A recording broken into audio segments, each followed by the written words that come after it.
Le Parti Les Démocrates a organisé une séance d'échange et d'information avec les journalistes et les influenceurs de la région méridionale ce dimanche 18 mai 2025 au siège national du parti à Cotonou. Cette initiative, menée par le secrétaire national à la communication du Parti Les Démocrates, Dr Guido Soumitokpe, avait pour objectif d'examiner en profondeur le code électoral et d'alerter sur certaines dispositions susceptibles de compromettre la paix et la cohésion nationale. La rencontre a débuté par une minute de silence en mémoire des journalistes disparus ces derniers jours. Ensuite, une série de discours a introduit la séance d'échange qui s'est déroulée dans un format de conférence dînatoire. Le secrétaire national à la communication a enfin présenté en détail la position du parti sur le code électoral. Nous vous proposons de suivre ici son exposé.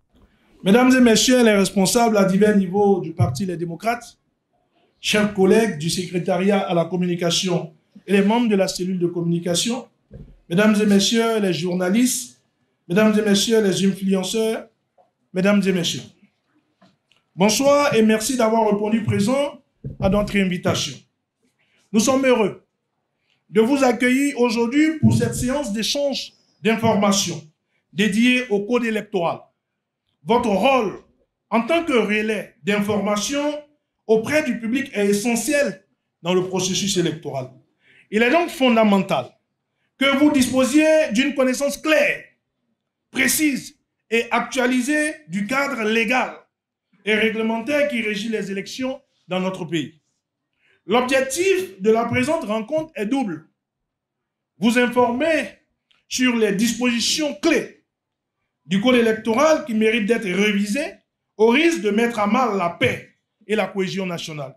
Et ensuite, échanger avec vous, répondre à vos questions, recueillir vos observations afin qu'à partir de cet instant, nous soyons sur la même longueur d'onde. En outre, retenons que le but n'est pas d'alerter de manière alarmiste, mais d'engager un échange constructif autour de textes qui pourraient, dans leur rédaction actuelle, poser des problèmes d'interprétation, d'équité ou de transparence dans le cadre des scrutins à venir. En vous remerciant une fois encore pour votre présence et votre engagement, je voudrais solliciter votre écoute afin d'espérer en fin de présentation, une bonne motion de questions et de contributions. Chers amis journalistes et influenceurs, au nombre des points d'ombre figurent notamment les articles ci-après. Article 17 nouveau. L'article 17 nouveau du Code électoral béninois, tel que modifié par la loi numéro 2024-13 du 15 mars 2024, stipule que l'Agence nationale d'identification des personnes, ANIP, qui transmet à la Commission électorale nationale autonome les statistiques relatives à la liste électorale permanente informatisée, l'EPI, 180 jours avant la date du scrutin. La liste électorale complète doit être fournie au plus tard 60 jours avant le premier scrutin de l'année électorale, avec une publication 15 jours avant sa transmission à la Commission électorale nationale autonome. Le droit de vote est un pilier essentiel de la démocratie, garantissant à chaque citoyen la possibilité de participer aux décisions politiques de son pays. Cependant, l'application actuelle de l'article 17 nouveau du Code électoral béninois présente une lacune qui pourrait priver certains citoyens de ce droit fondamental. En effet, la rigidité des délais fixés pour l'extraction et la transmission de la liste électorale entraîne une exclusion involontaire des jeunes citoyens qui atteignent l'âge de 18 ans entre la date d'extraction de la liste et la date des élections présidentielles, car la loi parle d'extraction par rapport au premier scrutin de l'année. Ces nouveaux majeurs, bien qu'éligibles au vote, se retrouvent privés de leurs droits en raison de leur non-inscription sur la liste électorale figée plusieurs mois avant l'élection. Cette situation crée une inégalité parmi les citoyens et contrevient au principe d'universalité du suffrage. ce que le Parti Les Démocrates suggère. Nous suggérons que pour renforcer la légitimité démocratique du Bénin, il est crucial d'adapter le cadre légal afin de permettre à tous les citoyens éligibles, y compris les nouveaux majeurs, d'exercer leur droit de vote. Pour le faire, il faudrait permettre une seconde extraction du fichier électoral pour les élections présidentielles. Le deuxième article, l'article 41 nouveau. L'article 41 nouveau du Code électoral instaure l'obligation pour tout candidat à une élection de fournir un quitus fiscal délivré par l'administration fiscale. Ce document atteste que le candidat est en règle avec ses obligations fiscales et constitue une condition essentielle pour valider sa candidature. L'objectif principal de cette disposition est de garantir que les élus sont financièrement responsables et respectent les obligations fiscales de l'État. Cependant, son application soulève plusieurs préoccupations démocratiques. D'une part, le traitement des demandes de quitus fiscal peut être sujet à des lenteurs administratives, compromettant l'égalité d'accès aux élections. D'autre part, il existe un risque d'instrumentalisation politique où le refus ou le retard dans la délivrance du quitus peut être utilisé comme un outil d'exclusion contre certains candidats, notamment ceux de l'opposition. C'est ce qui s'est produit en 2022, lorsque plusieurs membres du Parti Les Démocrates n'ont pas obtenu leur quitus fiscal, bien qu'ayant réglé leur dette fiscale. Ce que nous suggérons. Nous suggérons que pour remplacer le quitus fiscal, on peut ou on doit remplacer le quitus fiscal par une déclaration sur l'honneur.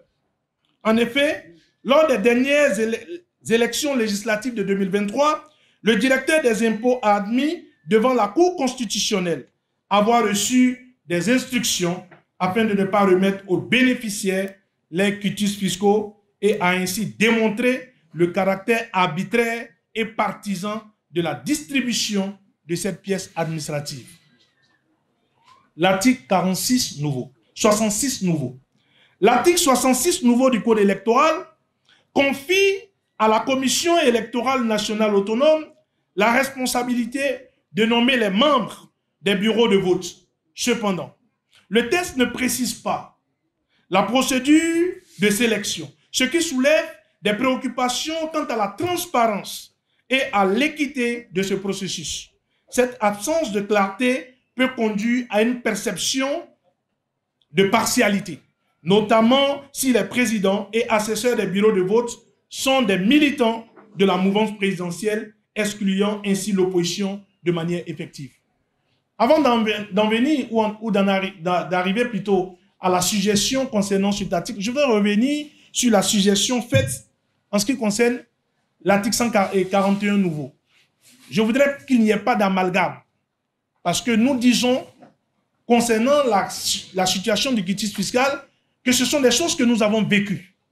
Et pour la correction, le parti a souverainement pris la décision de proposer que nous puissions trouver une porte de sortie plus partiale, plus impartiale, je vais dire, plus impartiale. Parce que ce qui s'est passé en 2022, en ce qui concerne le quitus fiscal, franchement, c'était aberrant, simplement. Qu'on retienne ou qu'on refuse de délivrer le quitus fiscal à des candidats qui ont une situation fiscale zéro. Franchement, c'était aberrant. Alors, pour en arriver à la question de la suggestion en ce qui concerne l'article 66 nouveau, pour remédier à cette situation et garantir une représentation équilibrée de toutes les sensibilités politiques dans les bureaux de vote, il est essentiel d'impliquer les partis politiques dans le processus de désignation, permettre aux partis de l'opposition de proposer des candidats pour les postes de président et d'assesseur, garantissant une représentation équitable. Ça aussi, c'est un fait que nous avons vécu et nous parlons d'expérience. Article 83 nouveau. L'article 83 nouveau du Code électoral organise la répartition des procès-verbaux et des feuilles de dépouillement entre plusieurs institutions. La Cour suprême, la Cour constitutionnelle, la Commission électorale nationale autonome, Sénat, l'arrondissement et enfin une fiche pour l'affichage. Cependant, les représentants des partis politiques ne disposent que d'un seul exemplaire de ce document, à partager entre les représentants des candidats dans un contexte où plusieurs partis sont en lice. Cette restriction pose un problème majeur. L'accès à ces procès-verbaux de centralisation et de compilation pourrait être monopolisé par les formations proches du pouvoir, privant de facto les partis d'opposition des documents nécessaires pour étayer d'éventuels recours électoraux. Ce mécanisme ne garantit pas que l'opposition puisse accéder aux procès-verbaux en temps voulu pour préparer des recours électoraux. En effet, si les partisans du pouvoir s'approprient l'unique copie disponible pour les candidats, les partis d'opposition n'auront aucun moyen de vérifier et contester officiellement les résultats. 2. Sans procès-verbaux certifiés, il devient difficile de prouver des irrégularités devant les juridictions compétentes, Cour constitutionnelle ou Cour suprême, en fonction de l'élection. Ce que nous suggérons. Nous suggérons qu'il faudrait demander explicitement que le coordonnateur d'arrondissement établisse autant de procès-verbaux, j'insiste là-dessus, que le coordonnateur d'arrondissement établisse autant de procès-verbaux de compilation et de centralisation que de représentants des candidats et des partis politiques en lice et présents. Tout refus de remise de copies de feuilles de dépouillement à chaque représentant présent de candidats ou de partis politiques constitue une intention ou une fraude électorale passible de poursuites judiciaires et imprescriptible. L'article 132 nouveau. L'article 132 nouveau du Code électoral impose aux candidats à la présidentielle d'obtenir le parrainage de 15% des députés ou des maires tout en exigeant que ces parrains proviennent d'au moins 3/5 des circonscriptions électorales législatives.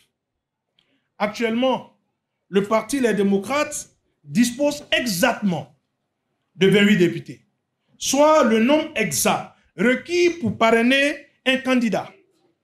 À première vue, cela pourrait paraître au parti de présenter un candidat en 2026, principalement à l'élection présidentielle, mais il suffirait qu'un seul député des démocrates soit empêché, contraint à la démission ou empêché de voter pour faire chuter les nombre sous le seuil des 28 députés. Une autre disposition de l'article 132 nouveau verrouille plus la présidentielle. Les députés et maires ne peuvent parrainer qu'un candidat issu de leur propre parti.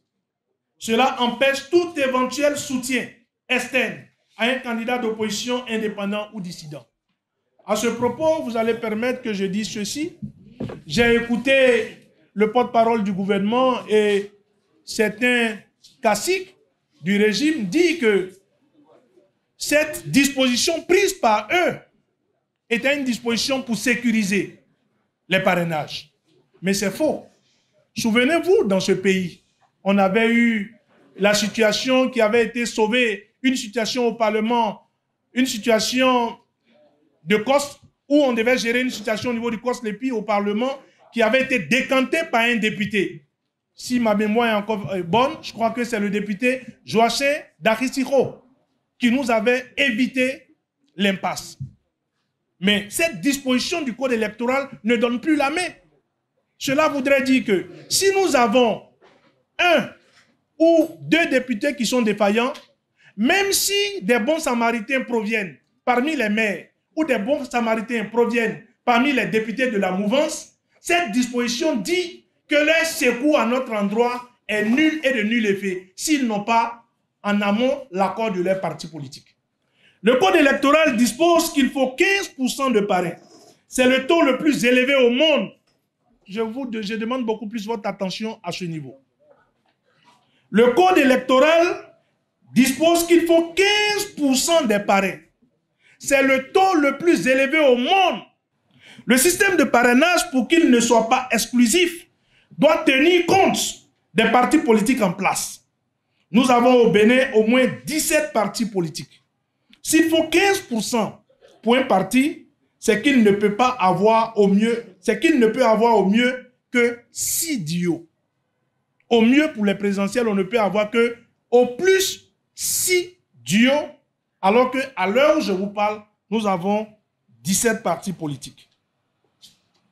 Et les 11 autres partis politiques, ce ne sont pas des partis du Bénin. Si le parrainage ne donne la possibilité que de donner des duos